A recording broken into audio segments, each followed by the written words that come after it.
जिस ज़माने में आप ने डाउ में पढ़ा तो कराची के हालात कैसे थे, क्या? Mentally, people think that ये औरत है तो so you always have to fight against that invisible glass ceiling, right?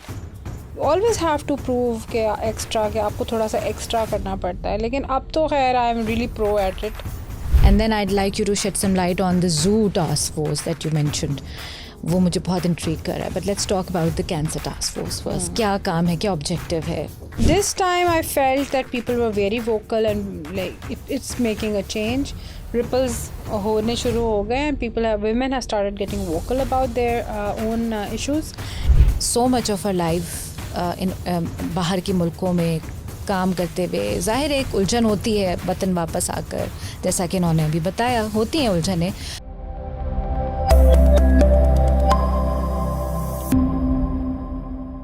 Let's look at the good side of Pakistan from the lenses of the teachers, the doctors, the explorers and the homemakers, the people who make Pakistan Pakistan. Catch me every week as we talk to different people and learn from their experiences so that we can work on building a better future because stories matter. Assalamu alaikum Pakistan. Adab, taslimat to all the Pakistanis everywhere in the world, and a very warm welcome to the good side where we meet people who make Pakistan Pakistan.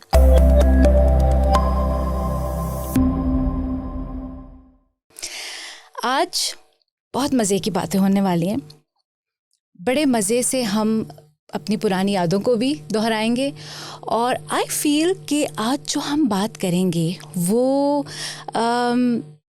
किसी ख़ास age group के लिए नहीं होगी. I think everybody can enjoy because the person I have with me sitting next to me is a multi talented person. बहुत सारी चीज़ों कि ये मालिक हैं, बहुत सारे इनके अंदर औसाफ हैं जो हम जैसे जैसे बात करेंगे इनसे सुनते और समझते जाएंगे. ये इतना कुछ कर रही हैं कि जब मैं इनका प्रोफाइल पढ़ रही थी, और वैसे तो आई नो हर, बट जब ऑब्वियसली ऐसे सिचुएशन में, कैसे सेटअप में थोड़ा रिसर्च करना पड़ता है, तो मैं ये रश्क हो रहा था मुझे कि माशाल्लाह से अल्लाह ताला ने इनको हुस्न दिया है, बेबहा हुस्न, माशाल्लाह स्टन ब्यूटी है, डॉक्टर हैं, खूबसूरत आवाज़ की मालिक हैं और उतनी ही ये खूबसीरत भी हैं. मतलब जहाँ से गुज़रती हैं वहाँ पॉजिटिविटी बिखेरती चली जाती हैं. तो अब मैं ये नहीं चाहूँगी कि बहुत देर मुझे सुना जाए, बल्कि मैं चाहूँगी कि हम डॉक्टर फ़रा ईसा ज़ैदी को वेलकम करें. अस्सलाम वालेकुम. वालेकुम अस्सलाम सारा. Thank you for coming, taking out the time. And मैं इनका क्विक एक फॉर्मल ब्रीफ इंट्रोडक्शन कराती हूँ because that is something I want everybody to know. फिर बाकी बातें हम इनसे करते चले जाएंगे. Dr. Farah Issa Zaidi is an MBBS from Dow, PGDIP from Canada, RDMS from USA, CRGS Canada, MSc from UK. She's President Open Karachi, founder and CEO Dr. Farah Issa Academy, Director at Issa Laboratories and Diagnostic Center, member and speaker, First Ladies Breast Cancer Task Force, clinical educator and mentor at Kiran Foundation, Goodwill Ambassador at Al Furqan, Welfare Chair, Maternal and Child Healthcare, Rotary District 3271. सुभान अल्लाह, amazing. तो मेरा पहला सवाल छूटते ही होगा, how do you manage all this? Time management, Sarah. Sometimes it's really difficult, definitely. But there's only 24 hours in the day, so you have to divide your time very,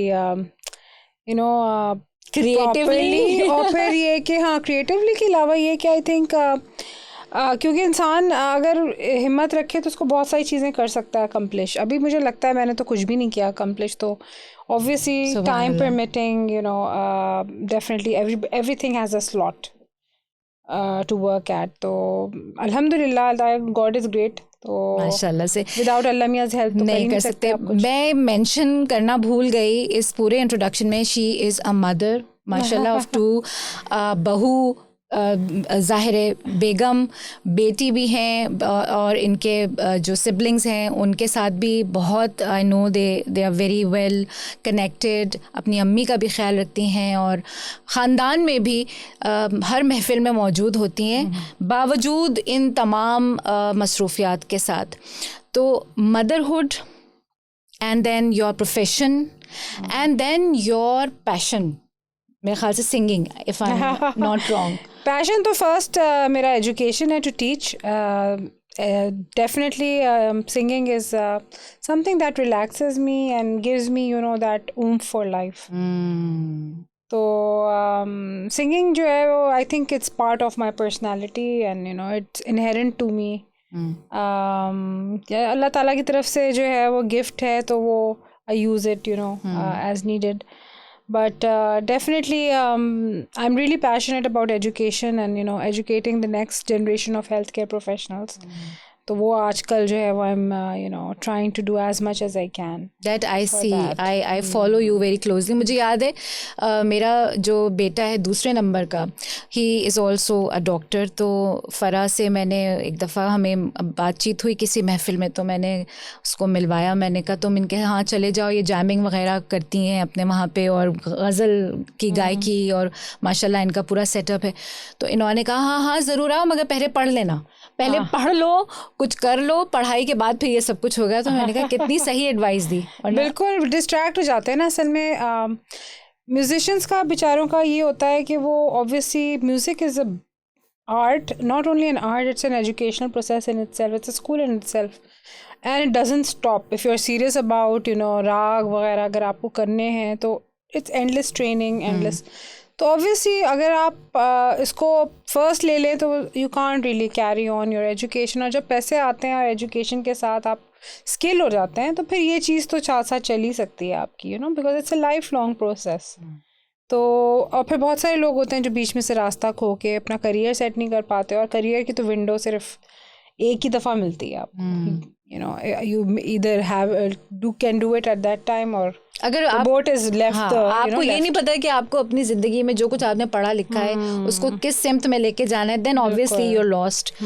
and फिर ज़ाहिर मसाइल पैदा होते हैं और शौक़ फिर वो कहीं खो ही जाते हैं. बिल्कुल. तो एजुकेशन के बाद यू वुड से कि singing and music is something that is very close to you. And तो उसके बारे में पहले हम बात करते हैं, then I will come back to your educational part, क्योंकि मुझे भी शौक़ है सुनने का. और आप भी गाती हैं. अरे हम तो बस बाथरूम सिंगर बन जाते हैं, हमारा क्या. तो ये बताइए कि कब ये रियलाइजेशन हुआ, घर में, महफिलों में, या स्कूल में, कॉलेज में, यूनिवर्सिटी? नहीं, actually my father used to sing and I think I have been singing since I was a baby. तो मेरे फादर ने पॉइंट आउट कर लिया था बहुत जल्दी कि I can sing, and he used to call me a singing baby. अच्छा. तो at the age of I think probably I remember my first memory के my father is asking me to sing and I am barely in my frocks, right. तो 3-4 years में मतलब and he was you know teaching me songs. Pakistan में मिली नग़मे उस ज़माने में अबू मुझे सिखा रहे थे, और वही मेरी मेमोरीज़ हैं earliest. So I was actually singing since मैंने जब से आंखें खोली. मुझे नहीं याद कि कोई ऐसा टाइम हो जो मैं नहीं गा रही थी. उसके बाद फिर वालदा जो थी वो उन्होंने कहा कि भाई ये तो बहुत टैलेंटेड है, तो इसको सुहेल राना के प्रोग्राम में सुहेल राना से मिलवाओ. अब वो सुहेल राना के पास जाना was almost impossible because you know we didn't have any connection in the music world. और आप लोग थे भी बाहर? शायद हम लोग बाहर थे, हम आगे थे फिर पाकिस्तान. अम्मी हमें एजुकेशन के लिए वापस लेकर आ गई थी लिबिया से Pakistan. and we were all very small. So I think I was 10 or 11 years old. तो सुहेल राना के एक ऑडियंस का टिकट मिला. बुलाते थे बच्चों को ना ऑडियंस में बैठने के लिए अपने सुहेल राना के प्रोग्राम में. संग संग चले ज़माने में आता था. तो फिर वो ऑडियंस से उठाते थे कि कोई बच्चा गाना चाहे, तो मैंने भी हाथ उठा लिया. अम्मी ने मुझे बताया था कि हाथ उठा लेना. तो हाथ उठाया तो ये आस्मी आप आज क्या सुनाएंगी. तो उसी ड्यूरेशन में और during the programme I sang one of his own songs. सुहेलाना का अपना गाना, क्योंकि वो टेप आते थे ना उनके, तो जी वो हाँ, सारे रटे हुए थे गाने, क्योंकि अम्मी सुनाती रहती थी वो हमें. तो and he took me from that very day, and that's how my career in सुहेलाना के प्रोग्राम में शुरू हुआ. हर प्रोग्राम के 50 रुपए मिलते थे, 50 रुपए का प्राइज बॉन्ड मिलता था मैं पीटीवी से. तो I started earning very at a very young age. 50 रुपए क्यों ना थे, लेकिन at a very I had the honour of with other kids. They were all very talented, and he had an eye for spotting talent. Of course, he was such a great musician. Mona sisters और सब थे. और I think ये लोग तो senior थे, फातिमा जाफरी बहुत और सीनियर. हाँ, अफशा, ये लोग तो बहुत सीनियर. मैं आई थिंक ऑलमोस्ट 10 साल से तो ज़्यादा ही सीनियर होंगे, 15 साल ऑलमोस्ट. लेकिन ये मोना सिस्टर्स मेरे साथ थी, वो भी मेरी सीनियर ही थी. मैं तो I was very very small.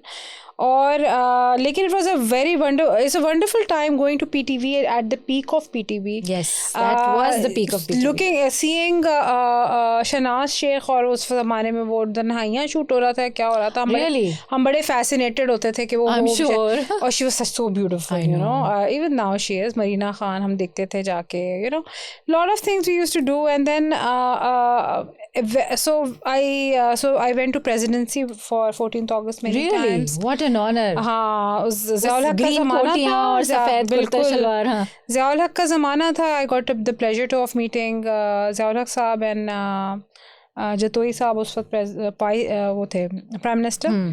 तो उनसे मेरी मुलाकात हुई. और as I was still a child, and so when I came in grade 9th में जब मैं आई और मुझे पता था मैंने मेडिसिन करना है, तो I went to सुहेलाना and I said कि I cannot come to your program anymore, क्योंकि स्कूल से फ़ौरन बाद हम लोग रिहर्सल पे चले आते थे और रात के 1 बजे तक रिकॉर्डिंग्स होती रहती थी, तो hardly I could study.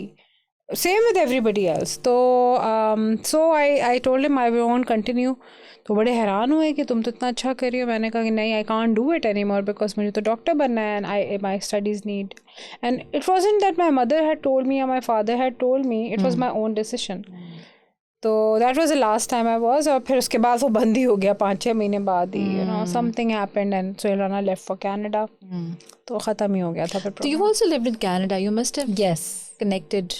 Yes, definitely. हाँ, I have met him many times in Canada. Yes, I've got the pleasure. ये PTV के प्राइम टाइम की बात आपने की, and meeting Shahnaz Sheikh and Marina Khan, बड़े लोग है ना. ये एक्टर्स और ड्रामा उस ज़माने का इतना बेहतरीन होता था. और मुझे एक चीज़ जो बहुत एहसास होती है कि ख़वातीन का जो किरदार था इतना स्ट्रॉन्ग दिखाया जाता था. बजिया, हसीना मोइन, इन लोगों के जो लिखे हुए ड्रामे होते थे. आई डोंट नो अब जो दिखाया जा रहा है, मैं तो नहीं देख पाऊँ, मुझसे हजम नहीं होते ड्रामे आजकल के. क्लास नहीं है ना. इट्स आई डोंट नो क्या दिखाया जा रहा है, और एक ट्रेंड बन गया है. I see a lot of young kids watching these dramas, talking about them, and I don't know why parents allow their kids to watch such, I mean, I'm so sorry to use this word, but filth. Seriously उसमें ना कोई morals हैं, ना कोई उसमें direction है, ना उसके अंदर कोई लर्निंग ऑब्जेक्टिव है. इन ड्रामों में कम से कम कहीं ना कहीं कोई हिडन लर्निंग ऑब्जेक्टिव होता था. और सबसे अहम बात, again I repeat my self, कि ख़वातीन का जो पूरा पॉजिटिव रोल होता है, बहुत स्ट्रॉन्ग पॉजिटिव. अगर हेड स्ट्रॉन्ग भी दिखा रहे हैं ना, तो वो एक पैराडाइम और एक लाइन के अंदर दिखा रहे हैं. आउट ऑफ लाइन नहीं होती थी ख़वातीन. हाँ, ये तो है कि बदतमीजी और तू तड़ाक और चमाट. अभी एक्चुअली बहुत ज़्यादा कमर्शियल हो गया है. और मुझे पहले के ज़माने एक्चुअली जब आप माशरा रिफॉर्म करते हैं ना, तो you have to do it through media. Media plays a very important role in तरबियत. जैसे आप अभी कर रही हैं गुड साइड, मतलब you are showing positivity, right.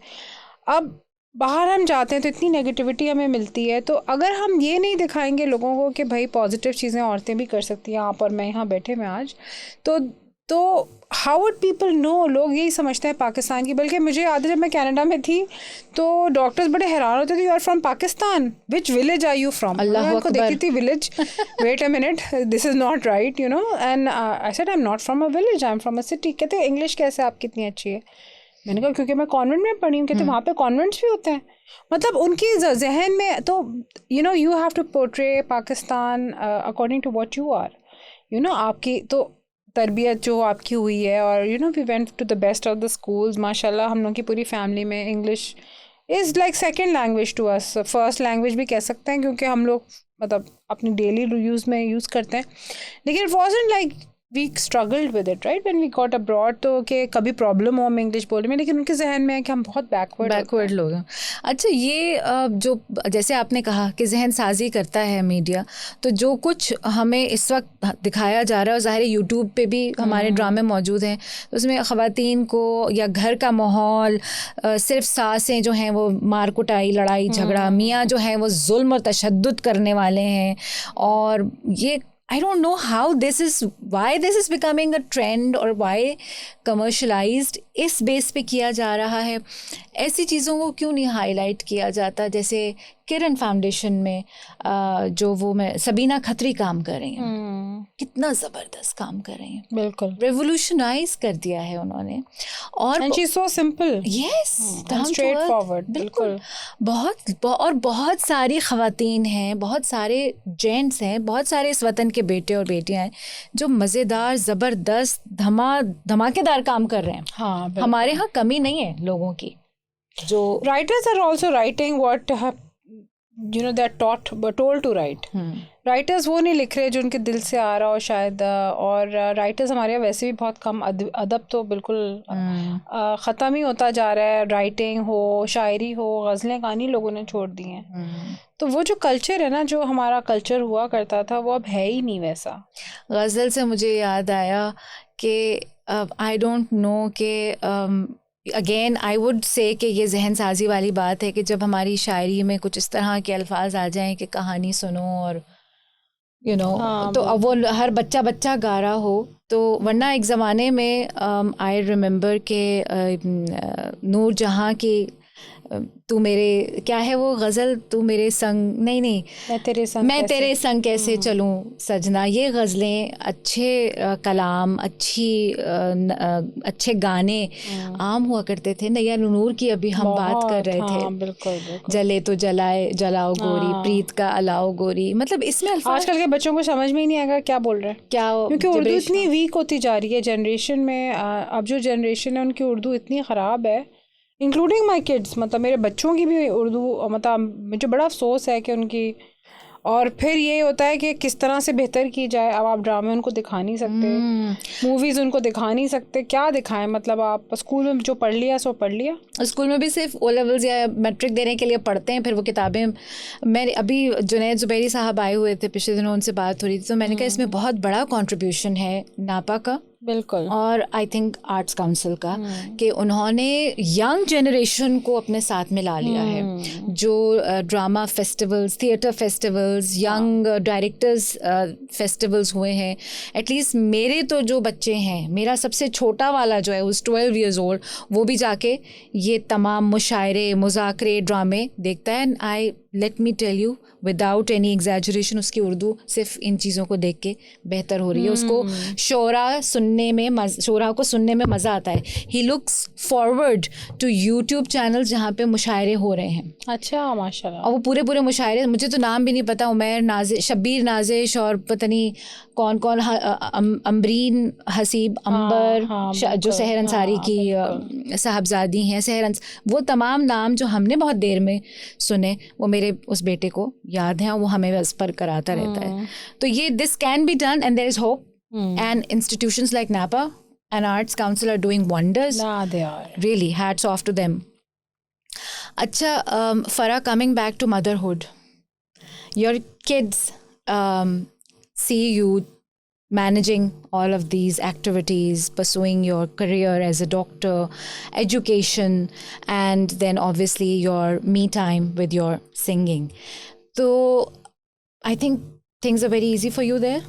No, I think motherhood is the most difficult task of them all. True that. Because you don't go to any institution to really learn the skills that motherhood offers. And I've not had an easy time with motherhood also, having multiple problems with my kids. And then, mashallah, having 2 healthy ones after. But the thing is कि, हम education वगैरह दे देते हैं. I think तरबियत करनी बच्चों की सबसे डिफ़िकल्ट चैलेंजिंग चीज़ है. सारे हर बच्चा माशाल्लाह इंटेलिजेंट होता है, उसको ग्रूम करना एंड रिस्पेक्ट सिखाना बड़ों की, जो आजकल बहुत लैकिंग है, बात करने की तमीज़, उठने बैठने की तमीज़, ये सारी चीज़ें, तरबियत आई थिंक सबसे डिफ़िकल्ट है। आई थिंक तरबियत सिर्फ आप अकेली स्कूल नहीं देता, आप और उसमें सॉलिटरी भी नहीं हो सकती। आपको फैमिली चाहिए अपने साथ, आपको नाना नानी दादा दादी चाहिए साथ, जो उनको मतलब सिखाएं ये चीज़ें और जिनके साथ वो अप्लाई करें वो चीज़ें, क्योंकि ये रिश्ते जो होते हैं यही आगे जाके बच्चों को आई थिंक कॉन्फिडेंस भी देते हैं और यू नो मुख्तलिफ करते हैं। अब मेरे बच्चे माशाल्लाह अल्हम्दुलिल्लाह दूसरों के बच्चों से बहुत डिफरेंट लगता है आई थिंक उनके अपने क्लास के बच्चों से, और उनको राइट रॉन्ग का बहुत होता है कि भाई ये सही चीज़ है गलत चीज़ है, अब मैंने कहा हो या ना कहा हो, यू नो इनहेरेंटली माशाल्लाह ये कि they are, but it's still very challenging and very difficult to keep them on track all the time, and ये पढ़ाई के लिहाज से हो या टाइम मैनेजमेंट, तो motherhood is challenging. It is, and there is no guide book as you said, no guide. आप खोलें अब चैप्टर नंबर 13 लाइन नंबर 4। बिल्कुल बिल्कुल, और हर बच्चा डिफरेंट भी होता है, डिफरेंट पर्सनालिटी का होता है, एंड यू नो आप हर बच्चे को सेम डील भी नहीं कर सकते। True, very true, and I would really second what you are saying is कि ये जो आपके रिलेशनशिप्स होती हैं विद योर उन बच्चों के नाना नानी दादा दादी फुप्पोएं खालाएं मामा चाचा, ये सब एक इंस्टीट्यूशंस होते हैं एक तरह से, कि जो चीज़ हम नहीं करा सकते हैं, we can not always be a teacher to our children and role model for that, तो वो कहीं से अच्छा बिल्कुल। आप माशाल्लाह you belong to such learned family, cultured educated लोग, and I think that also has an impact. Definitely I think we take it for granted, we do, and मतलब वेरेवर हमारी फैमिली में जो भी जाता है, I think everybody is shining in their own fields, and I think the special thing about our family is के literally भी है, बहुत अदबी भी है इसमें, art culture education, you know you name it, we have people from all over, rows and rows of doctors अलग, you know, तो माशाल्लाह आई थिंक इट्स, हम फॉर ग्रांटेड ले लेते हैं, लेकिन ये कि आई थिंक हर शख्स जो है हमारा बड़ा, you know I think it's in a class of their own माशाल्लाह, तो एक feeling of confidence and pride होती है, ज़ाहिर है अब जब ऐसी फैमिली से बिलोंग करते हैं, कनेक्टेडनेस होती है, और माशाल्लाह आई थिंक हमारी इतनी बड़ी फैमिली है कि हम, मेरी वालदा कहती है ना कि पत्थर भी उठाओ तो नीचे से रिश्तेदार निकलेगा, तो सो द थिंग इज़ के you know this is something that is this thing, and you always like to keep you know your family's name up high, right? और I think शराफत हमारी फैमिली की बड़ी मशहूर है, बिल्कुल, और कुछ भी हमारी बात ऐसी ना हो कि शराफत जिसमें ना आती हो कि सैयद हैं और वाकई शरीफ लोग हैं, मतलब कल्चर्ड लोग हैं, तो अल्हम्दुलिल्लाह, and then but you know the choice of being born into the family was not made by us, अल्लाह ताला की, अल्लाह का करम है कि करम है, और यू नो कि उन्होंने मतलब हर तरफ से you know, आपको ऐसे लोगों के सराउंड किया। अभी आपने इन परसूट ऑफ हैप्पीनेस देखी होगी, विल स्मिथ जिसमें है, तो वो मूवी देख के मुझे एक अजीब घबराहट, एक बहुत ही इख्तिलात सा हो रहा था कि वो सीन मेरे जहन से नहीं निकलता जिसमें वो अपने बेटे को लेकर के घर बदल हुआ होता है, and he spends the night in the Subway toilet, कि उस मतलब क्या भाई, कोई रिश्तेदार नहीं है, कोई जानने वाला नहीं है जहाँ वो रात गुजार सके। तो मैंने कहा हाँ ये वेस्ट का कल्चर है, ये वेस्ट में होता होगा, लेकिन अब मुझे कई केसेस अपने वतन में ऐसे सुनने में आए हैं जहाँ पे मुझे लोगों ने बताया कि भाई उनका तो कोई पुरसाने हाल ही नहीं था, और वो एक साहब ख़त्म हो गए घर में, किसी को पता ही नहीं चला, कोई पूछने वाला नहीं था, भाई जो हैं वो कहीं बाहर मुल्क में बैठे हुए हैं और कोई जानने वाला नहीं है, वो तो नौकर आया, शायद दूध वाला आया, कौन आया, दरवाज़ा खोला तो पता चला वो तो ख़त्म हो गया। फिर एक और वाक़या इसी तरह का सुना कि खातून कहने लगी कि नहीं भाई मैं तो रात को इतने बजे के बाद घर से नहीं निकलती हूँ, मेरे पीछे कोई लग जाए, मैं तो अकेली रहती हूँ, मेरा तो कोई है ही नहीं यहाँ पे। और एक अभी रिसेंट मैंने वाक़या सुना कि वो ख़ातून आई अपने बच्चों के साथ अकेले और कहीं उनको रहने की जगह नहीं, कोई घर में उनको जगह नहीं दे रहा, और टू द पॉइंट कि शी थॉट कि मैं अपने बच्चे जो हैं शी गॉट डिवोर्स कि मैं अपने मियाँ को एक्स को वापस कर दूँ। तो आई वॉज कन्फ्यूज्ड कि देखो ये वही वाली बात है कि we take our family for granted कि वी हैव माशाल्लाह big family, we are also well connected, but these cases are happening in Pakistan and मुझे तो ये हॉरर स्टोरीज लग रही हैं कि क्या ऐसा कोई एक दोस्त, जानने वाला, रिश्तेदार जो कि रात गुजारने के लिए थोड़ी देर के लिए घर में रख ले बच्चे संभालने को। मतलब हम बाहर थे तो हम ये सोचते थे बच्चे कहाँ छोड़ के जाएंगे भाई, पढ़ने जा रहे हैं तो हम पाकिस्तानियों की, अपने जानने वालों की, दोस्तों की मिन्नतें करते थे थोड़ी देर के लिए बच्चे को रख लो, कुछ कर लो, या किसी को बुलाते थे। बेबी सिटिंग तो हम अफोर्ड नहीं कर सकते थे, हम स्टूडेंट्स थे वहाँ पे। तो अब यहाँ पे ये हो रहा है and this is really scary. तो आप ख़ानदान का जिक्र करें थी तो मुझे बस ये एकदम मेमोरी फ्लड इन हुई कि this is happening now in Pakistan and where are we going wrong? What's your take on that? I think we are too much impressed with the West. We are forgetting our own culture and our own, our own backgrounds, right? और I think अफरा तफरी और नफसा नफसी इतनी हो गई है कि लोग सिर्फ अपना ही सोचने लगे हैं, हालांकि उस सोचने में उसमें आप अकेले होते जा रहे हैं। और जो कनेक्शन है फैमिलीज़ का ना बीच में वो टूटता जा रहा है, धागे बिगड़ते जा रहे हैं हमारे। तो इस वजह से मैं कहती हूँ कि वाकई जो फैमिलीज़ हैं उनको यूनिटी के साथ रहना चाहिए, खुशी हो गम हो। आपका जो मुट्ठी वाला हाथ है वो ज़्यादा मजबूत होता है फैले हुए हाथ से, जो बात है। तो ये तो आई थिंक फ्यूचर यही है, क्योंकि अब आप देखें यंगर जो लोग हैं वो कहते हैं भाई मुझे तो अपनी बीवी के साथ अलग रहना है। तो उनको नहीं पता राइट क्या है रॉन्ग क्या है, लेकिन ये कि हमें पता है। और अलग रहने में कितने मसाइल हैं, महंगाई अलग है, बहुत सारी चीज़ें हैं। और but maybe the girl doesn't want to live with the in-laws, और ये चीज़ें सारी आजकल बहुत ज़्यादा होती जा रही हैं।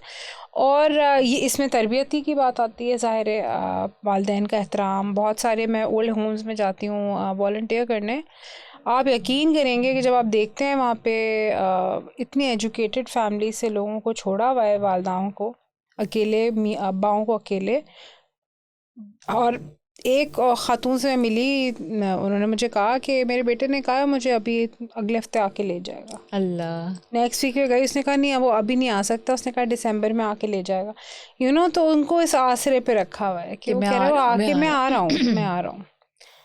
और ये आ रहा हूँ करते हुए 5 साल हो गए उनको ऑलरेडी।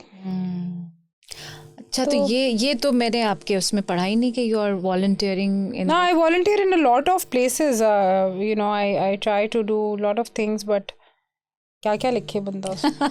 अच्छा, तो ये तो बहुत दिलखराश वाक़यात होंगे जो आपने वहाँ। This is a sorry state of affairs. At this point in time, senior citizen homes में बढ़ते चले जा रहे हैं।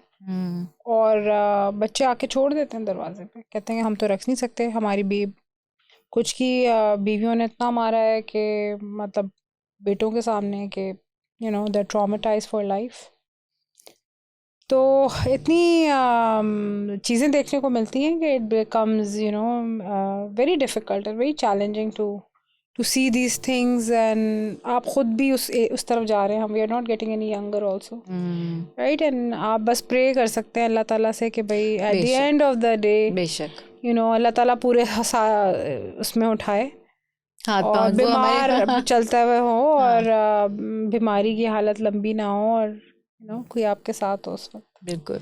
एंड आई थिंक इसमें again we go back to that point where we say कि जो जहन साजी हो रही है, माइंड सेटिंग हो रही है, वो मीडिया के थ्रू बहरहाल हो रही है। और ये जो 9 मिलीमीटर का गन है हमारे घरों में, सबके घरों में हर वक्त मौजूद है।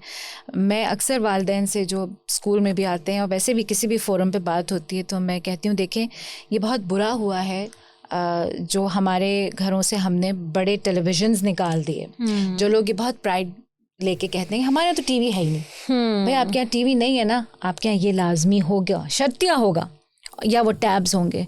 और उसमें क्या कर रहे हैं बच्चे कि वो अपना अपना लेके और कोनों में और कमरों में बैठे हुए, और वो क्या देख रहे हैं और क्या सुन रहे हैं, वो किस चीज़ से एक्सपोज हो रहे हैं, ये लम्हा फ़िक्रिया है। और जब खुदा न ख्वास्ता, गॉड फॉरबिड, समथिंग हैपन्स, और वाक़यात हो रहे हैं बहरहाल, जब हो जाते हैं तो फिर हम परेशान होते हैं, तौबा अल्लाह मचाते हैं, कोसने देते हैं कि ये ज़माना ख़राब। ज़माना तो हमेशा ही ख़राब रहा है, हमेशा ही ख़राब। ज़माना अच्छा कब रहा है? ज़माना तो ख़राब ही रहा है।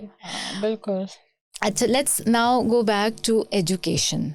आपने डाउ से पढ़ा, डाउ में आई एम श्योर बहुत मज़ेदार एक्सपीरियंसेस हुए होंगे। Very tough. I am sure. और ये जिस ज़माने में आप ने डाउ में पढ़ा, तो कराची के हालात कैसे थे? क्या डाउ में जब पढ़ा तो उस वक्त यही होता रहता था, पार्टी के झगड़े, ये चीज़ें चलती थी। और but we graduated on time and अल्हम्दुलिल्लाह, I had finished in 5 years.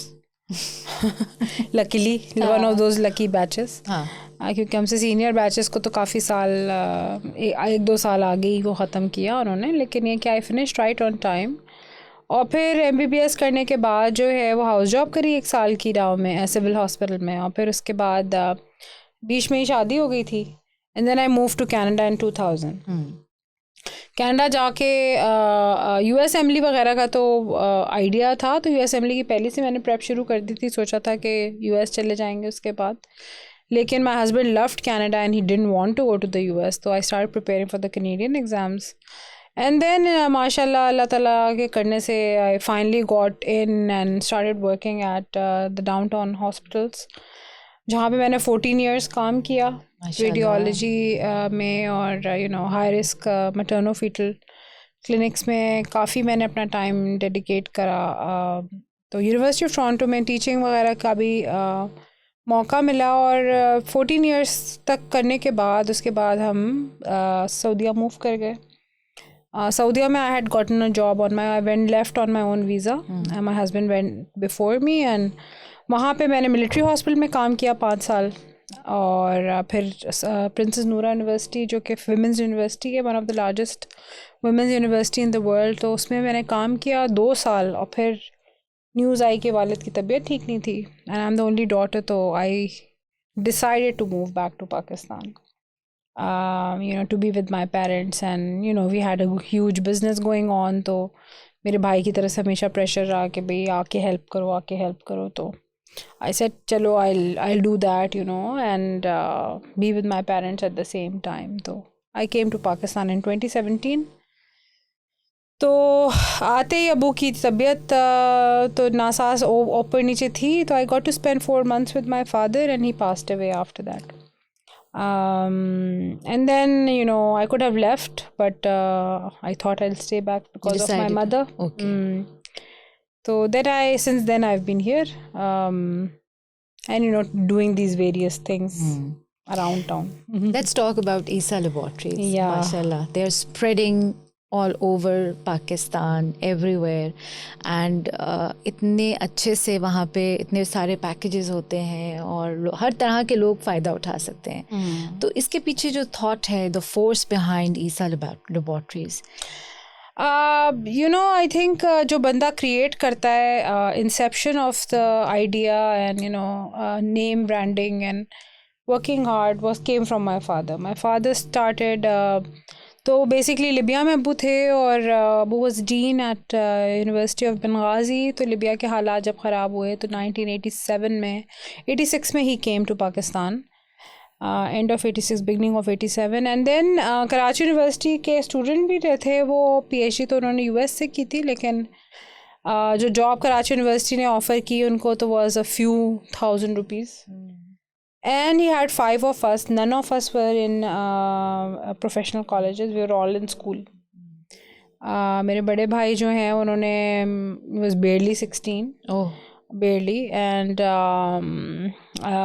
there were 5 of us. तो 4 भाई और मैं अकेलौती। तो अबू must have thought कि भाई ये तो कराची यूनिवर्सिटी के से तो कुछ नहीं अफोर्ड हो सकता। तो he came up with the idea to open his own lab. उनकी काफ़ी सारे फ्रेंड्स ने खोली हुई थी, एहसानुल्लाह भी उनके क्लासमेट थे और वेरियस, लेकिन so he did his research and surprisingly when I look back now, for that workup that he was doing, you know, he was taking me everywhere with it. I was so small. I was about like 12 or 13 years old at that time. And अब्बू अपनी research करने के लिए अक्सर मुझे लेके जाते थे कि इंस्ट्रूमेंट्स का पता कर रहे हैं या रिएजेंट्स का पता कर रहे हैं. तो I was very attached to my father being the only daughter, and he was taking me everywhere. So now when I looked back that why I have been successful as as an entrepreneur is because probably, you know, I saw my father do all of these things, you know, कि कैसे किया उन्होंने step by step. So Abbu started this lab from one room and it started expanding, mashallah. He put in a lot of hard work, matlab hours and hours. I'm sure we can see Isa hours and hours and hours. Isa उनका नाम था, Isa lab उन्होंने नाम रखा. उनकी जो reputation थी वो impeccable reputation थी. Like he was really concerned about the patients. अगर किसी patient का result ऐसा तशवीशनाक आता था तो उसके घर तक रिपोर्ट खुद देने जाते थे. तो अब्बू की रेपुटेशन ग्रू वेरी फास्ट. फिर he was teaching eight CPSP, college of physicians and surgeons. तो बहुत सारे उनके स्टूडेंट्स थे और स्टूडेंट मल्टीप्लाई करते थे and they were crazy about him. He was a great teacher, जिसकी वजह से बहुत सारे जो उनके साथ के जो स्टूडेंट्स थे वो they came into pathology and microbiology and immunology fields. And I think he was a mentor. एंड बहुत सारे लोगों ने उनके नीचे PhD करी, बहुत मशहूर लोगों ने, प्रोफेसर शाहाना अरूज, डॉक्टर आफिया खान में, you know, a lot of people did PhD under him and they're all very very successful, you know, people now, mashallah. और तो you know whatever he did, हम लोग तो सिर्फ expand कर सकते हैं ना चीज़, क्योंकि क्रिएट तो लोग कर चुके थे. ब्रांडिंग नेम और मशहूर जो हुई चीज़ वो अब्बू ने की वजह से ही हुई, क्योंकि क्वालिटी पे फोकस था. And then of course my brother came along, the eldest one, and he you know expanded on the business. वही चीज़ रेप्लिकेट हुई और जगह पे. और my mother was also involve from the inception. तो the three of them basically were working to expand the business. और so when I केम इन 2017 में, मैं बाहर से आई थी और मेरा look out was little bit different. So I said कि भाई the branding, everything has to be done in a particular way, SOPs होनी चाहिए और ये वो. और अल्हम्दुलिल्लाह after that lot of things change for the lab since I came. You know, there was more power and more drive. We opened many branches after I came. Before 2017, before I came, lab इतनी मशहूर नहीं थी, माशाल्लाह. फरहान भाई, my brother Dr. Farhan, really, you know, worked hard at branding and quality and all that stuff. And you know, he let me, you know, have the option of, you know, trying to do the best in my own cadre. और radiology की services, क्योंकि मेरा field radiology था, हमारी radiology grew leaps and bounds. माशाल्लाह इस वक्त radiology हर branch में हमारे ऑफ़र होती है. And I think we are the strongest in radiological services. Lab तो पहले से थी, लेकिन रेडियोलॉजी की स्ट्रेंथन बाद में हुई. और फिर Covid hit end of course it gave us a boost. It was very very hard, very challenging times for us also. And we took a long time starting the COVID tests. We were probably the last ones to start it, just because we wanted to ensure everybody's safe while we are doing the testing. But obviously it gave us a boost, and alhamdulillah it's been good so far, you know, in expansion wise. And you know, ईसा की जो नाम है, I think ईसा का नाम जो है वो शायद बहुत मसीहा वैसा है. तो वो अल्लाह ताला ने उसके ऊपर एक करम किया हुआ है, definitely. And I think it has a lot to do with the people like yourself and Farhan भाई working there. क्योंकि मेरी मदर इन लॉ एक बड़ी मज़े की बात कहा करती थी कि डॉक्टर, क्योंकि वो बहुत बीमार रही हैं, I've seen a lot of illnesses. हाँ, she suffered. तो वो कहती थी डॉक्टर जब कमरे में दाखिल होना तो उसके चेहरे की जो स्माइल है, जो रेडियंस है, आधी बीमारी तो पेशेंट की उसको देख के गायब हो जाती है। हाँ और अगर उसके हाथ का लम्स थोड़ा सा फ्रेंडली हो और वो पूछे हाँ भाई ठीक हो जाएंगे आप, हाँ, तो आई थिंक फ़रा जितना भी मैंने सुना है, I have never experienced actually going to her, but I have heard from a lot of people कि फ़रा जब पेशेंट्स के साथ होती हैं तो she is very cheerful and बहुत कामिंग एंड सूदिंग इनकी पर्सनालिटी का इफ़ेक्ट आता है। एंड आई थिंक एक ये जो आपने लफ्ज़ इस्तेमाल किया कि मसीहा, डॉक्टर्स वाकई मसीहा होते हैं, they are angels in white coat, and hats off to all the doctor fraternity, the medical fraternity out there, जो कि I know it's difficult, very difficult. and I know कि OPDs, even consulting clinics किस तरह हमारे यहाँ hospitals के अंदर भरमार है, और हमारे जो भी environmental issues हैं वो हमें इफ़ेक्ट करते हैं और डॉक्टर्स अपना टाइम बहरहाल लगाते हैं।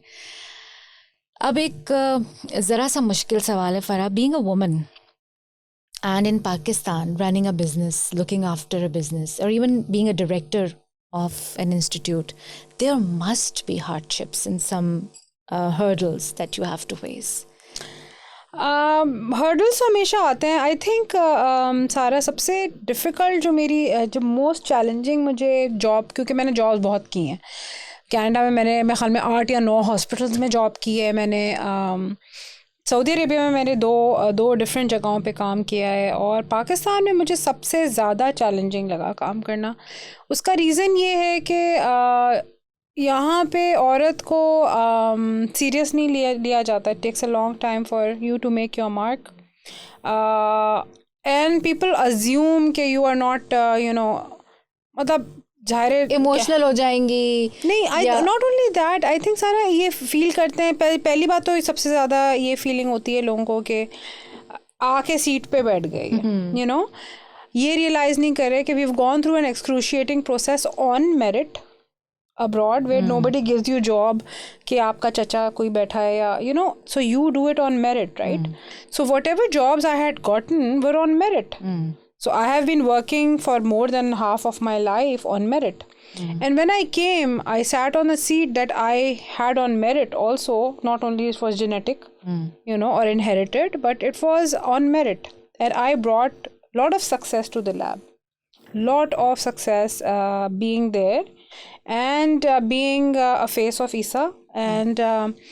And of course, wherever I would go, you know, I will always be called an ISA regardless of it. But जो स्टाफ होता है वो ये समझता है कि यू नो मतलब आ गई है एक और हाँ वो भी फीमेल आ गई है। लेगेसी को मेंटेन करना is not easy. It's not easy. Just being a member of a certain family does not give you that benefit नहीं, ठीक है होगा मगर वो automatically नहीं आता। You have to keep on prove your mettle. yourself. Absolutely. So after a while I think people started realizing that she means business, you know, and I am very easygoing with the people who are working, you know, and giving their best, you know, sincerely, and I have no patience for drama. So they did not realize that I'm going to be tough in that way, and a lot of obstacles created in my way, and a lot of, you know, चीज़ें जो चलती हैं पाकिस्तान में वो भी हो रही थी। Tell me about it. And तो वो you know you need to deal with it, and of course people know now कि ये बहलाने फुसलाने में नहीं आती या इनको तारीफ़ें करने से कुछ नहीं काम होगा। आप काम करेंगे तो फिर होगा। डॉक्टर फ़रा वो करेंगी, लेकिन so I have a little bit of danger around me when people are around कि मतलब हैंकी पैंकी नज़र आ जाएगी। ये जो आपने बड़े ज़बरदस्त बात की ना, I don't have time for drama। हाँ, I don't। यार how do you deal with that? Because हमारे यहाँ लोग अपना काम अपनी मर्जी निकलवा लेते हैं by being dramatic। हमारे साथ तो ये हो गया हुआ होगा, I'm not saying कि कुछ ना कुछ होगा, मगर उसको एग्जैजरेट करके भाई देखो ना जॉब है, आपकी सर्टन रिस्पॉन्सिबिलिटीज़ हैं, you are accountable for something, and then obviously आपके ना जाने से या आपके कोई काम ना करने से is going to be a domino effect. Absolutely. आपने अपनी जिम्मेदारी पूरी नहीं की है तो फिर वो किसी और के सर पे पड़ेगी, वो लोडेड हो जाएगा या वो काम नहीं होगा तो कोई और मसला हो सकता है। एक्सीलेंट ऐसे ना रेसिपी फॉर एक्सीलेंट एक्सक्यूजेस। हाँ, ये बाद में उस वक्त नहीं जब मसला हो रहा होता है, बाद में excellent excuses and not accepting their own faults कि हाँ सॉरी मुझसे ये गलती हो गई, I'm so terribly sorry. I made this blunder. मुझे blooper I हो गया. forgot about it, for example. हाँ, वो गलती नहीं मान रहे. नहीं वो नहीं मानते, वो Justifications. 50 बातें बोलते हैं. तो खैर, तो the thing is के and then automatically I think mentally people think that ये औरत है, तो you know, so you always have to fight against that invisible glass ceiling, right? You always have to prove के extra, के आपको थोड़ा सा extra करना पड़ता है. लेकिन अब तो खैर I am really pro at it. And I created my own business and enterprise, from thin air, and successfully running it. तो capability औरत की जो है वो उतनी है जितनी वो समझती है कि it's the only thing that's stopping a woman is her own thoughts. Wow, that's deep. तो हमारा thought हमारे कोई बाहर से आके आपको confidence नहीं दिलाएगा. It has to come from within. And the more people put you down, the more you should rise. Because nobody will come and put you on a pedestal and say कि भाई you are capable, yeah, you are this thing. They will always आपके अपने गिराने की कोशिश करते हैं आपको. Very जो true. closest people will, say something that But discourage you or demotivate you. or demotivate you or say कि why are you doing something like. But it's not about why. It's about what you want, right? It might not be right for you. You might not think that it might give you that much money or whatever. But the thing is कि आपका अपना passion आपको drive करता है, and you believe in yourself and you take that step, right?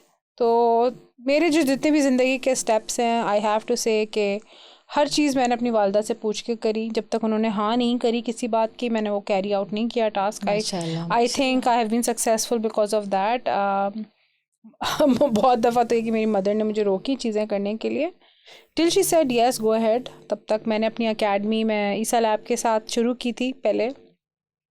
अब वो उसमें ये पहले तो 2 स्टूडेंट थे, 2 से 4, 4 से 8 और फिर 100 हो गए देखते देखते. तो I told my Tell mother. us about Farah Isa Academy. What तो फराह ईसा अकेडमी हुआ ये था कि I always wanted to teach, and I was very good at teaching because I was doing it in Toronto and then in Princess Noora in military hospital in Saudi, and so I have trained so many people. When I came to Pakistan और जब मैंने hiring शुरू करी यहाँ ईसा के लिए ही, तो radiology में जब डॉक्टर्स को मैं हायर करती थी तो मुझे लगता था इनकी इधर से कमी है तो उधर से कमी है, तो मैं किसी तरह से ना इनको परफेक्ट कर दूं. जो चीज़ें मुझे आती हैं, जो मैंने सीखी हैं ना, I take it for granted being trained in North America, कि जो है वो they should be knowing these things. तो आई स्टार्टेड ट्रेनिंग देम, जो हमारे ऑलरेडी हायर्ड लोग थे, and then they would leave and go to better hospitals. For example, Khan चले गए, इधर चले गए. Then I would say, wait a minute, what happened? ये मैं तो अपने लिए train कर रही थी. तो then I said कि I think there is really this thing to make the healthcare profession, और ना सिर्फ healthcare in medicine वालों के लिए, बल्कि जो allied health हैं वो भी, उनकी जो ट्रेनिंग है वो बहुत पीछे है. हम लोग बहुत पीछे हैं allied health ट्रेनिंग में, नर्सिंग ट्रेनिंग में. Even Saudi में, even just a few weeks ago I received a call for 5,000 Saudi nurses चाहिए थी सऊदी अरेबिया के लिए, and we cannot provide even a single one that is acceptable to them. Really? क्योंकि ना तो उनको कभी का इंग्लिश नहीं बोलनी आती, उनकी स्किल्स मैच नहीं करती इंटरनेशनल स्टैंडर्ड्स को. तो और खान वगैरह जैसी जगहें बहुत अच्छी प्रोड्यूस करते हैं, वो भी बहुत थोड़ी सी होती हैं, वो बाहर चली जाती हैं. तो हम लोग इतने पीछे हैं, और इस वक्त हेल्थ केयर की हाई डिमांड है, highest demand in all countries. It's not only in Pakistan, all over.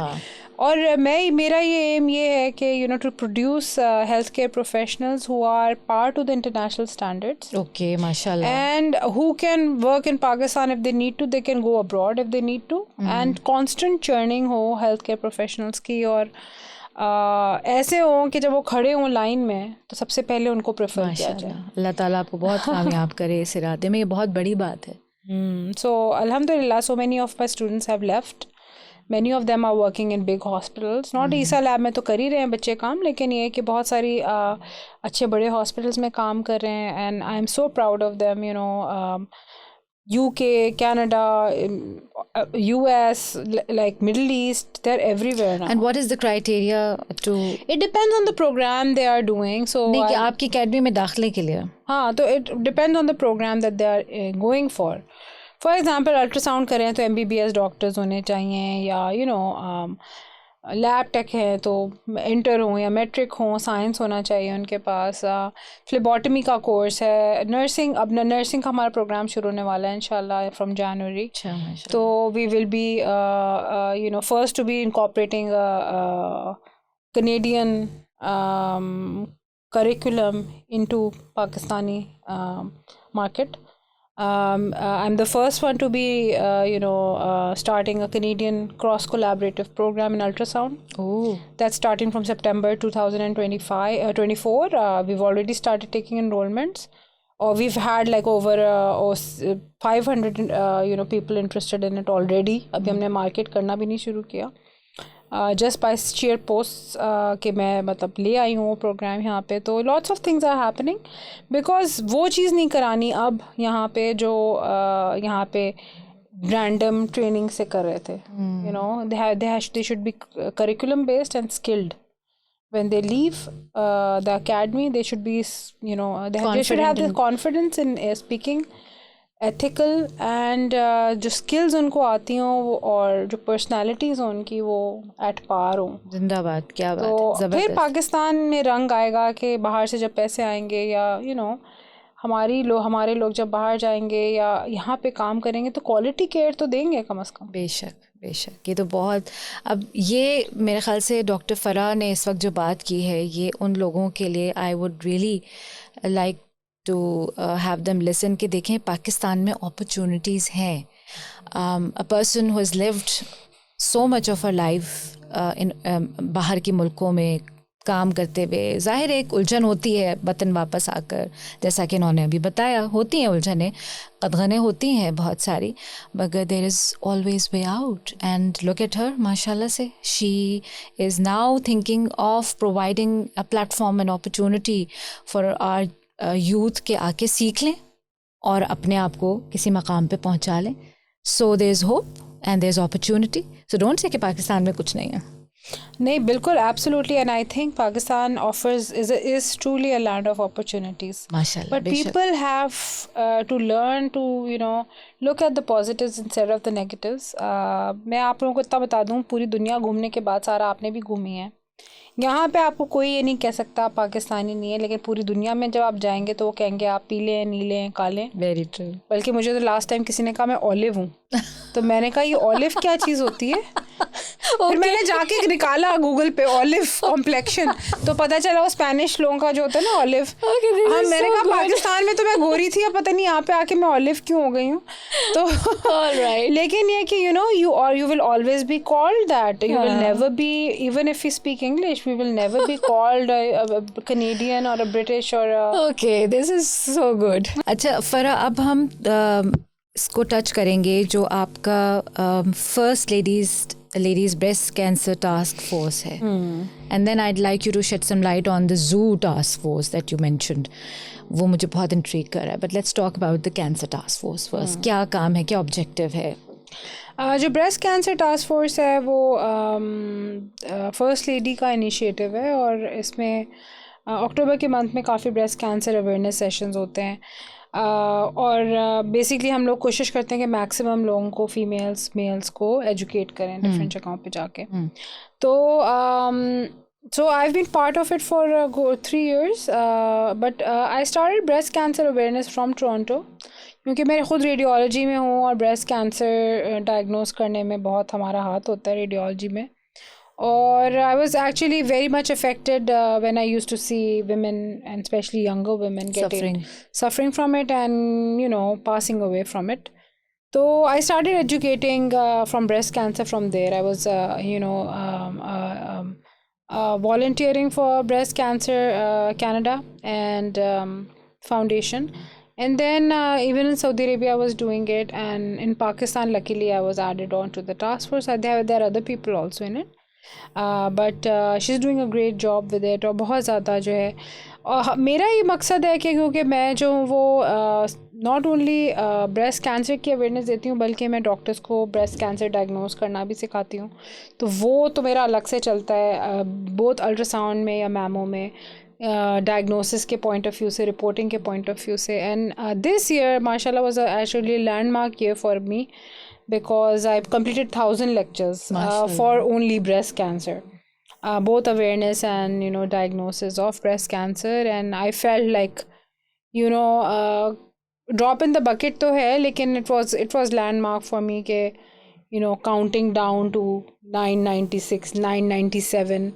Very busy month of October गुजरा और अब थोड़ा breather आया. तो ये जो लेक्चर्स हैं ये कराची ही में या इंटीरियर? नहीं, एक्चुअली हर जगह होते हैं ये लेक्चर्स, एवरीवेयर. एंड जितना भी आप कर सकें online. You know, I went to गोट की, हर जगह हम लोग ने जाके किए हैं ये लेक्चर्स. और तो टैबूज की वजह से कुछ अब इतना टैबू नहीं रहा सारा. आई थिंक पहले जब मैं शुरू में 5 साल पहले जब पाकिस्तान में दे रही थी तो थोड़ा डिफ़िकल्ट था मेरे लिए. I went to universities and colleges and give it. तो people were really not willing to talk about it. And but this time I felt that people were very vocal and like it's making a change. Ripples होने शुरू हो गए हैं. Women have started getting vocal about their own issues. And I think क्योंकि बात नहीं करेंगे तो बात नहीं बन सकती. तो ज़रूरी है कि, you know, what if a woman feels that she has a lump or anything, तो she needs to go to the doctor right away. तो काफ़ी हमने किया है और हम I will continue to do so, you know. It doesn't stop at 1,000. माशाल्लाह. It keeps on going. मैंने ये बात इसलिए छेड़ी टैबूज़ वाली कि I was in States in 1991 और वहाँ एक सिंपल फिज़िकल चेकअप के लिए भी जाओ किसी इंटरनल मेडिसिन के ऐसे फिजिशियन के पास जाएं तो वहाँ वो पहले आपको इससे अवेयर कराते हैं. उनके पास लीफलेट्स होते हैं, पैम्फलेट्स होते हैं जो फिज़िकल एग्जामिनेशन ख़ुद कैसे कर सकते हैं और अर्ली डिटेक्शन के लिए. अच्छा, वो हम बड़े इम्प्रेस हुए तो हमने वो कुछ पैम्फलेट्स यहाँ अपने वतन में भेजे कि भैया हम पता तो चले. तो हमें अजीब बैकलैश आया. कुछ चीज़ें छुपी रहनी चाहिए, किसी के सामने नहीं आनी चाहिए और नहीं पता होना चाहिए. तो हम डर गए. हमने कहा अल्लाह क्या गुनाह हो गया हमसे, पता नहीं. उसके बाद हमने जसारत ही नहीं की. लेकिन वहाँ पे तो ये रेगुलर अमेरिका में, यूरोप में we are a little behind but we are catching up fast. अब ये अगर आप जैसे और लोग अगर इस काम को और एकेडमीज़ एंड हॉस्पिटल्स चीज़ को, अब क्योंकि मेरा कनेक्शन नहीं है तो आई एम नॉट श्योर कि और हॉस्पिटल्स में या और इंडिविजुअल्स डॉक्टर्स अपने तौर पे क्या काम कर रहे हैं. But I think this is something that needs to be taught early on. It does. I think college school में ही बता देना चाहिए अपनी body, how to take care of your body mentally, physically, physical health, mental health, emotional health, you know. तो हम लोग सब कुछ तो पढ़ा देते हैं, ये काम लेकिन ये नहीं बताते. ये बातें नहीं बताते हम. सब कुछ पढ़ा देते हैं, पूरी बायोलॉजी, फ्रॉग, मेंढक के बारे में, हर चीज़. लेकिन ये नहीं बताते कि really how to take care of your own self. True. थोड़ा सा चेंज करते हैं डायरेक्शन अपनी बात की. Zoo Task Force. Yes. And tell me about that. I'm so I was recently inducted in the that's Karachi Zoo, right? Karachi Zoo Task Force, Zoological Task Force. और उसमें जब जो एलिफेंट है उसका प्रॉब्लम हुआ था तो उसमें ये कमेटी बनी थी to look after the safety and the, you know, the health of the animals in the zoo captivity. तो वहाँ पे अभी हम लोग काफ़ी काम कर रहे हैं और बहुत सारी हमारी विज़िट्स और एनिमल्स के चेकअप्स वगैरह शुरू हो गए हैं. जो एलिफेंट एक रह गया था पीछे तो उसको रिहैबिलिटेट करके सफाई पार्क ले गए हैं. तो उसकी रेगुलर मीटिंग्स होती हैं. एंड आई थिंक मेरी इतनी मेमोरीज खुद भी थी My mother used to take us regularly to Gandhi Garden. हमें भी अपने बच्चों को ले जाने में कराची का जो जू है, मेट्रोपॉलिटन जू, उसका अब नाम हो गया, वो तो नहीं रहा, लेकिन इस ज़माने में गांधी गार्डन तो हम लोग बहुत रेगुलर वहाँ जाते थे. वहाँ के झूले या हाथी पे बैठना, सब चीज़ें. तो हमारी मेमोरीज बहुत थी और I was really fortunate to be. And I think the government on a whole really wants to do good by animals and, you know, in captivity. Ab some school of thoughts all over the world, not only in Pakistan, say कि भाई animals captivity में होने ही नहीं चाहिए. लेकिन it really gives you a chance to see, you know, up close and personal जो चीज़ आप कभी भी, you know, in reality नहीं देख सकते. बहुत सारे लोगों के लिए तो नहीं होता ना ऑप्शन कि वो बाहर जाके सफारी पार्क जाएं या कीनिया के जंगलात में घूमे for example. Not everybody has that opportunity. हम लोग तो बहुत हैरान होते थे कि there is a lot of difference, stark difference actually. जो लाहौर ज़ू है और इवन जो बहावलपुर का ज़ू है बहुत अच्छा है, बहुत वेल मेंटेन्ड है, और एनिमल्स भी वहाँ तरह तरह के, एवियरीज भी बहुत अच्छी मेंटेन्ड हैं, बंदर। और कराची में हमें जाके एक अजीब डिप्रेशन होता था। हालांकि बहुत खूबसूरत उनकी ग्राउंड्स हैं, बहुत अच्छा है। एंड आई रिमेंबर, जैसे आप कह रही, मैं तो अपने बच्चों के साथ, तो जब हम बच्चे थे तो यहाँ ज़ू जाया करते थे, and it was a wonderful experience. लेकिन अब कुछ अरसे से उसकी हालत बड़ी अबतर हो गई है। तो इसमें कोई पीछे पॉलिटिकल गेम भी है? I mean, don't name anybody. नहीं, not. I don't think there's a political game. I think it's just been overlooked. You know, तो ये पाकिस्तान इतने ये उसमें आता है, वो सिंध गवर्नमेंट में, सिंध गवर्नमेंट में आता है। लेकिन ये कि they do want to do good by the animals definitely. लेकिन आई थिंक ऑर्गेनाइजेशन कर रहे हैं उसकी, और अब रीलुक कर रहे हैं चीज़ों को, तो इंशाल्लाह होपफुल है कि होपफुल आई थिंक। लेकिन जहाँ तक कराची के हालात हैं, जिस तरह से हमारी सड़कें ठीक होती हैं, उस तरह से टाइम लगता है हर चीज़ को, तो we have to give it time and some good people. हाँ, इंशाल्लाह। मुझे इस बात पे आ रही है कि एक ज़माने में कराची की सारी सड़कें खुद ही होती थी, चाहे आप नीपा जाएं, चाहे आप हसन स्क्वायर जाएं। डिफिकल्ट है। अब इस वक्त डिफेंस का बुरा हाल किया हुआ है, तो किसी ने एक मजाक में कहा कि हाँ तो सही है ना, कराची की ज़मीन में सोना छुपा हुआ है, तो वो खोदते रहते हैं। सोना किस जनरेशन तेल निकलेगा नीचे से, तेल निकलेगा या सोना निकलेगा, अल्लाह जाने। मगर वेल, दैट्स जस्ट एक दिल के बहलाने को गालिब ये ख्याल अच्छा है। अच्छा, I know that you had a long day फरा, बट मेरे दिल में ये ख्वाहिश थी कि आज जब मैं आपको बुलाऊंगी तो मैं आपसे कुछ कहूँगी कि ज़रा सा कुछ गुनगुना दें। अगर आप के ऊपर बहुत ज़्यादा, I know at the end of the day दिल चाहता है बस घर जाएं और हो जाए। नहीं बिल्कुल। I will like to sing आपने जो गाना कहा था नूरजहां का, हाँ, वही ट्राई कर लेते, वरना यूजुअली तो ये होता है कि मैं मिल्ली नगमे गाती हूँ जाके। अच्छा। लेकिन ये कि आज हम ये गा लेते हैं नूरजहां की याद में। क्या बात है। मैं तेरे संग कैसे चलूं सजना, तू समंदर है मैं साहिलों की हवा, मैं तेरे संग कैसे चलूं सजना, तू समंदर है मैं साहिलों की हवा, तू बहारों की खुशबू भरी शाम है, तू सितारा मेरा, तू सहारा मेरा, मैंने सारी खुदाई में तुझको चुना, तू समंदर है मैं साहिलों की हवा। वाह, मज़ा आ गया, मज़ा आ गया। Thank you. Beautiful, and what a beautiful melodic way to and the discussion. इतना ज़बरदस्त ये एक्सपीरियंस रहा to I follow Farah everywhere, जहाँ इनके इवेंट्स या ये डालती रहती हैं पोस्ट, तो मज़ा आता है। मगर लाइव सुनने का मज़ा जो है वो एक अलग है। बहुत खूबसूरत आवाज़ है। अल्लाह ताला आपके तमाम इरादों में आपको कामयाब करे, और इस वतन के लिए जो कुछ आप कर रही हैं, हम सब इस पे फ़ख्र हमें महसूस होता है। और वंस अगेन अल्लाह ने बेस्ट ऑफ द बेस्ट से हमें ब्लेस किया है। सिर्फ़ थोड़ी से आगे पीछे देखने की ज़रूरत है। Yes, these people are busy because they are doing things every minute of the day, so time निकाल के उनको बुला करके बात करना या उनके पास जाना थोड़ा सा टाइम लेता है, but it's worth the wait. I am telling you that. अपने बच्चों को मिलवाएं, अपने बच्चों को ऐसे लोगों के करीब लेके जाएं।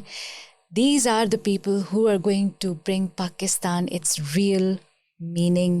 वो लोग जो पीछे से बैक एंड पे रह के अपने तई जो कुछ हो सकता है कर रहे हैं। बहुत शुक्रिया फरा। थैंक यू सारा। बातें तो मुझे बहुत सारी करनी थी, लेकिन क्या करें, वो वक्त एक ऐसा होता है, टाइम बहुत जल्दी गुजर जाता है, और जब मज़े की बातें हो रही हो ना तो वक्त का वैसे ही पता नहीं चलता। तो वंस अगेन बहुत शुक्रिया आपकी आमद का, वक्त का और हमारी फरमाइश पूरी करने का। नहीं, it's a pleasure, thank you for having me, और बहुत शुक्रिया पाकिस्तान को पॉजिटिव लाइट में दिखाने। अल्हम्दुलिल्लाह, जज़ाकल्लाह, आदाब, अस्सलाम वालेकुम। Jazakallah khair for watching this video, and if you want to watch more videos like this, please subscribe our channel on the right or the left side, I'm confused, and keep watching. Thank you so much.